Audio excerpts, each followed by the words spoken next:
Les jeux vidéo sont devenus un phénomène mondial. Ils sont une forme de divertissement omniprésente et une force culturelle. Mais où cette révolution numérique a-t-elle commencé? Pour comprendre l'état actuel des jeux vidéo, nous devons remonter à leurs humbles débuts. L'histoire des jeux vidéo est une histoire d'innovation. C'est une histoire d'ingénieurs et de développeurs passionnés. Ces pionniers ont repoussé les limites de la technologie. Chaque génération de consoles a apporté de nouvelles avancées. Ces changements ont transformé notre façon de jouer. Des simples pixels au monde virtuel immersif, les jeux vidéo ont considérablement évolué. Cette évolution a été motivée par une recherche incessante de progrès technologiques. Ce voyage a abouti à une industrie qui captive des millions de personnes dans le monde. Rejoignez-nous pour explorer l'histoire fascinante des générations de jeux vidéo. Nous retracerons leur évolution du pixel primitif au système sophistiqué d'aujourd'hui. La première génération de consoles de jeux vidéo a marqué un moment charnière. C'était la naissance d'une nouvelle ère dans le divertissement. En 1972, Magnavox a lancé l'Odyssey. Il s'agissait de la première console de jeux vidéo domestique au monde. Bien que primitive, selon les normes d'aujourd'hui, l'Odyssey était révolutionnaire. L'Odyssey utilisait des cartes de jeu interchangeables. Ces cartes modifiaient les circuits de la console. Cela permettait différentes variations de jeux. Bien que les graphismes étaient basiques, le concept était révolutionnaire. La même année, Atari a sorti Pong. Il s'agissait d'un jeu d'arcade qui simulait le tennis de table. Le succès de Pong a été explosif. Il a contribué à légitimer l'industrie du jeu vidéo. La première génération, bien que rudimentaire, a jeté les bases de tout ce qui allait suivre. La deuxième génération de consoles a débuté à la fin des années 1970. Cette époque a introduit le concept de cartouches de jeux interchangeables.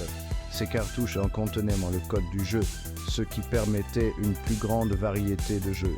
L'Atari 2600 a dominé cette époque. L'Atari 2600, sorti en 1977, était équipé d'une puce MOS Technology 6507. Ses graphismes étaient plus avancés que ses prédécesseurs. La 2600 proposait une vaste gamme de jeux, notamment des classiques comme Pac-Man, Space Invaders et Pitfall. Une autre console notable de cette génération était la Mattel Intellivision. Elle se vantait de graphismes supérieurs et d'un gameplay plus complexe que l'Atari 2600. La deuxième génération a fait des jeux vidéo une forme de divertissement grand public. Et la troisième génération, qui a débuté en 1983, est souvent considérée comme l'âge d'or des jeux vidéo. La Nintendo Entertainment System, ou NES, a revitalisé l'industrie.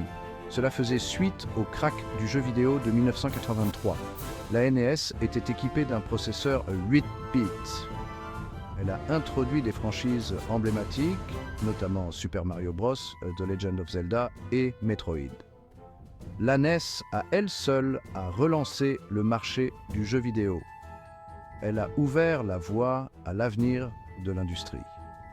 Un autre acteur clé de cette génération a été la Sega Master System. Bien que moins réussie que la NES, elle offrait son propre ensemble de jeux innovants. La Master System a démontré le potentiel de Sega, ouvrant la voie à sa rivalité avec Nintendo. Cinquième section, quatrième génération, la révolution 16 bits. La quatrième génération a inauguré l'ère des consoles 16 bits. La Super Nintendo Entertainment System, ou SNES, et la Sega Genesis étaient les principaux concurrents. Leur rivalité a défini cette génération. La SNES, sortie en 1990, offrait des graphismes avancés. Elle proposait des jeux classiques comme Super Mario World, The Legend of Zelda, A Link to the Past et Street Fighter II. La Sega Genesis, sortie en 1988, a répliqué avec ses propres titres impressionnants. Sonic the Hedgehog est devenu une icône du jeu vidéo. Il mettait en valeur la puissance de traitement de la Genesis. La quatrième génération a vu un bond en avant significatif dans la conception des jeux.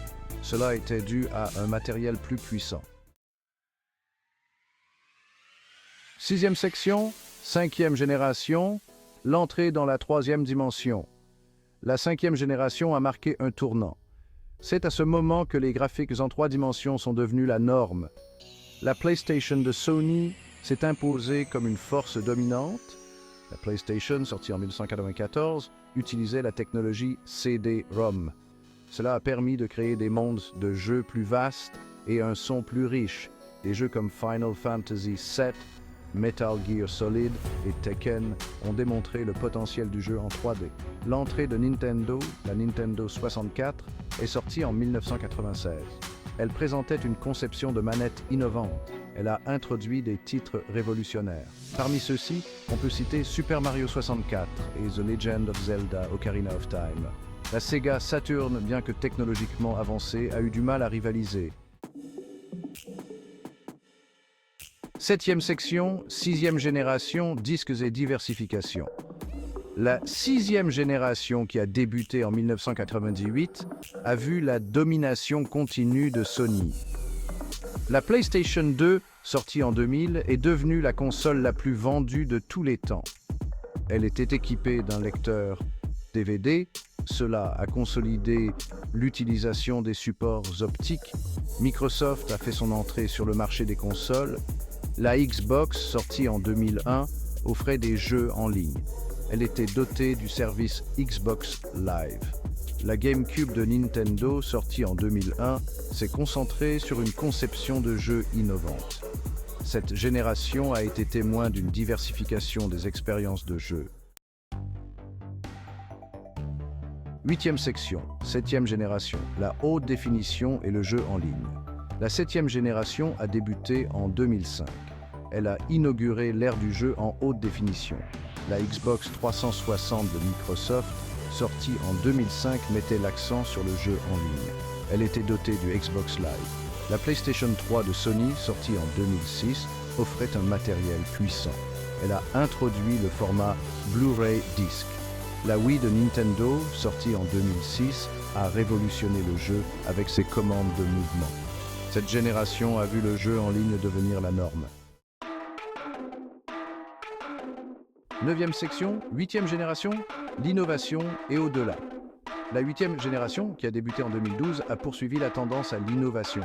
La PlayStation 4 de Sony s'est concentrée sur les fonctionnalités sociales. Elle offrait un matériel puissant. La Xbox One de Microsoft, sortie en 2013, mettait l'accent sur l'intégration des médias. La Wii U de Nintendo, sortie en 2012, a eu du mal à s'imposer. C'était malgré son gamepad unique. La 8e génération a vu l'essor des jeux indépendants. Ceux-ci offraient des expériences de jeu innovantes. 10e section, 9e génération, le présent et l'avenir. La 9e génération, qui a débuté en 2020, se caractérise par des technologies de pointe. La PlayStation 5 de Sony et la Xbox Series XS de Microsoft offrent des temps de chargement ultra rapides. Ces consoles sont dotées d'un retour haptique immersif. Le jeu en nuage est en train d'émerger. Cela permet aux joueurs de diffuser des jeux en continu sur divers appareils.